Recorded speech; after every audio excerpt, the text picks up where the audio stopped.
Assalamualaikum warahmatullahi wabarakatuh. Perkenalkan, nama saya Fani Agustina. Di sini saya akan menjelaskan tentang standar isi dan standar proses.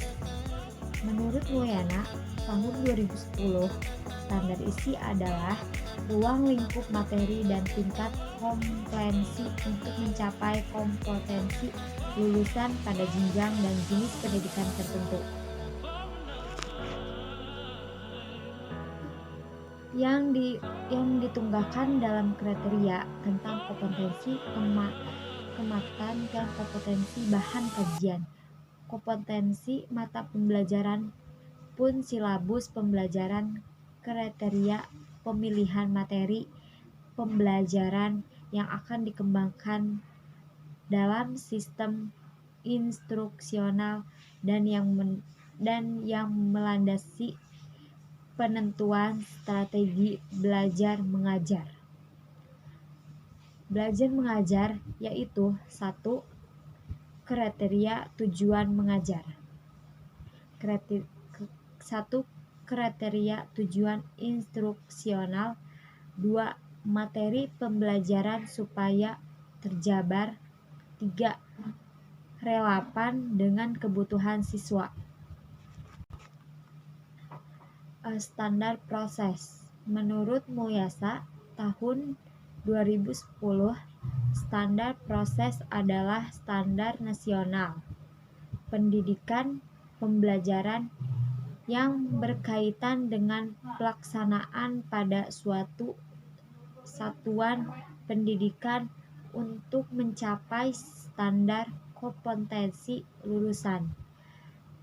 Menurut peraturan Pemerintah Nomor 19 Tahun 2005 dalam Arifin tahun 2019, standar proses adalah standar nasional pendidikan yang berkaitan dengan pelaksanaan pembelajaran pada suatu satuan pendidikan untuk mencapai standar kompetensi kelulusan. Komponen-komponen belajar mengajar. Sebagai suatu sistem tertentu saja, kegiatan belajar mengajar mengandung sejumlah komponen meliputi tujuan, bahan pelajaran, kegiatan belajar mengajar, metode, alat dan sumber, beserta evaluasi pembelajaran. Dari sistem komponen tersebut adalah 1. Tujuan, 2. Bahan pelajaran, 3. Kegiatan belajar mengajar, 4. Metode, 5. Alat, 6. Sumber pelajar, 7. Evaluasi. Sekian dari saya. Mohon maaf apabila ada yang salah. Standar kompetensi lulusan. Menurut Peraturan Pemerintah Nomor 19 Tahun 2005 dalam Mulyasa, standar kompetensi lulusan adalah kualifikasi kemampuan lulusan, mencakup sikap, pengetahuan, dan keterampilan secara garis besar. Standar kompetensi lulusan tersebut dapat dideskripsikan sebagai berikut. Yang pertama, standar kompetensi lulusan digunakan sebagai pedoman penilaian dalam penentuan kelulusan peserta didik. Yang kedua, standar kompetensi lulusan pada jenjang pendidikan dasar, menengah, umum, dan kejuruan. Bertujuan untuk meletakkan dasar dan meningkatkan kecerdasan, pengetahuan, kepribadian, akhlak mulia, serta keterampilan untuk hidup mandiri dan mengikuti pendidikan lebih lanjut. Yang ketiga, standar kompetensi lulusan pada jenjang pendidikan tinggi, bertujuan untuk mempersiapkan peserta didik menjadi anggota masyarakat yang berakhlak mulia, memiliki pengetahuan, keterampilan, kemandirian, dan sikap untuk menemukan pengembangan serta menerapkan ilmu, teknologi, dan seni yang bermanfaat bagi kemanusiaan. Yang keempat, standar kompetensi lulusan pendidikan dasar dan menengah serta pendidikan non-formal dikembangkan oleh BSNP dan diterapkan dengan peraturan Menteri. Sedangkan standar kompetensi lulusan pendidikan tinggi ditetapkan oleh masing-masing perguruan tinggi. D. Standar pendidikan dan tenaga kependidikan. Menurut Mulyasa, standar pendidik dan tenaga kependidikan adalah kriteria pendidikan prajabatan dan kelayakan fisik maupun mental, serta pendidikan dalam jabatan. Sedangkan menurut Hamalik, syarat-syarat menjadi guru yaitu yang pertama, harus memiliki bakat sebagai guru, yang kedua harus memiliki keahlian sebagai guru, yang ketiga memiliki kepribadian yang baik dan terintegrasi, yang keempat memiliki mental yang sehat, yang kelima berbadan sehat, keenam memiliki pengalaman dan pengetahuan yang luas, ketujuh guru adalah manusia berjiwa Pancasila, dan yang kedelapan guru adalah seorang warga negara yang baik. Menurut Sila R. dalam Syafarudin, ada kelompok yang mempercayai standarisasi pendidikan akan meningkatkan proses belajar peserta didik dengan kondisi tertentu.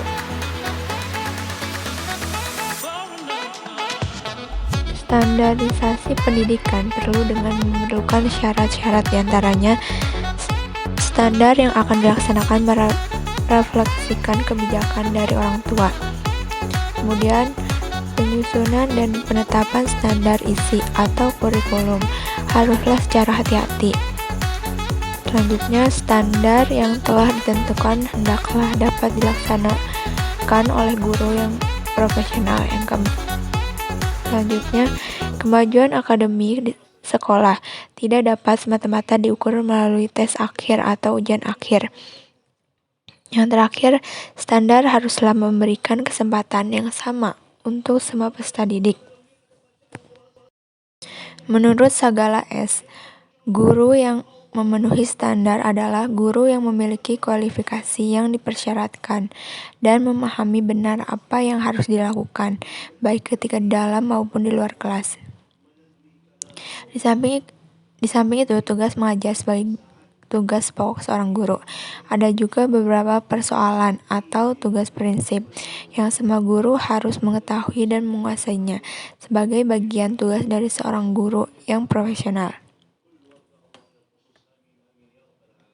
yakni tugas administrasi, kurikulum, dan pengembangannya, pengelolaan peserta didik, personel, sarana prasarana, keuangan, layanan khusus, dan hubungan sekolah masyarakat. Di bidang kurikulum, guru harus benar-benar memahaminya, maupun mengembangkan dan menjadikannya sebagai pedoman proses belajar mengajarnya. Keberhasilan lulusan sangat bergantung kepada isi kurikulum dan efektivitas pelaksanaannya. Guru harus menguasai konsep dasar pengelolaan kurikulum. Guru juga harus memahami bagaimana harus mensikapi dan melakukan pengembangan kurikulum baik dalam teori maupun praktek. Bismillahirrahmanirrahim. Assalamualaikum warahmatullahi wabarakatuh. Perkenalkan, nama saya Ade Velusna. Saya akan melanjutkan materi selanjutnya tentang standar sarana dan prasarana.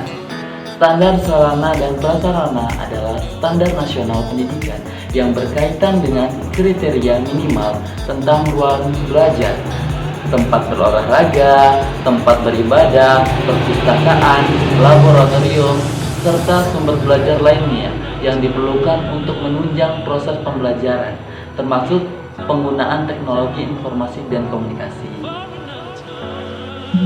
Manajemen sarana dan prasarana merupakan keseluruhan proses perencanaan, penggandaan, pendayagunaan, dan pengawasan sarana dan prasarana yang digunakan agar tujuan pendidikan di sekolah dapat tercapai dengan efektif dan efisien. Kegiatan ini menunjang sarana dan prasarana meliputi perencanaan kebutuhan, penggandaan, penyimpanan, penginventarisasian, pemeliharaan, dan pengawasan sarana dan prasarana tersebut. Selanjutnya, tentang standar sarana dan prasarana dikembangkan oleh BSNP, yang mana ditetapkan dengan peraturan menteri yang dalam garis besarnya adalah sebagai berikut. Yang pertama, setiap suatu pendidikan diwajibkan memiliki sarana yang meliputi perabot, peralatannya pendidikan, media pendidikan, buku, sumber belajar, dan lain-lainnya, bahan habis pakai, serta perlengkapan lainnya yang diperlukan untuk menunjang proses pembelajaran yang teratur dan berkelanjutan. Yang kedua, setiap satuan pendidikan wajib memiliki prasarana yang meliputi lahan, ruang kelas, ruang pimpinan, suatu pendidikan, ruang tata usaha, ruang berolahraga, perpustakaan, ruang laboratorium, ruang kantin, tempat bermain, tempat beribadah, serta tempat lainnya yang diperlukan untuk menunjang proses pembelajaran yang teratur dan berkelanjutan. Yang selanjutnya tentang standar pengolahan, yang mana standar nasional pendidikan yang berkaitan dengan perencanaan, pelaksanaan, pengawasan kegiatan pendidikan pada tingkatan satuan pendidikan di kabupaten kota, provinsi atau nasional agar tercapai efisiensi dan efektivitas penyelenggaraan pendidikan. Garis besar standar pengolahan yang perlu dipahami dan dimaknai adalah sebagai berikut. Yang pertama, pengolahan suatu pendidikan pada jenjang pendidikan dasar dan menengah menerapkan manajemen berbasis sekolah yang ditunjukkan dengan kemandirian, komitmen kementerian, partisipan, keterbukaan, dan akuntabilitas. Yang kedua, pengolahan suatu pendidikan pada jenjang pendidikan tinggi menerapkan otonomi perguruan tinggi yang dalam batas-batas yang diatur dalam ketentuan perundang-undangan yang berlaku, memberikan kebebasan dan mendorong kemandirian dalam pengolahan akademik. Yang ketiga, setiap suatu pendidikan harus memiliki pedoman yang mengatur tentang, yang pertama, kurikulum tiap suatu pendidikan dan silabus. Yang kedua, kalender pendidikan akademik yang menunjukkan seluruh kategori aktivitas satuan pendidikan selama 1 tahun dan dirinci secara sementara, bulanan, atau mingguan. Yang ketiga, struktur organisasi suatu pendidikan. Yang keempat, pembagian tugas di antara pendidikan.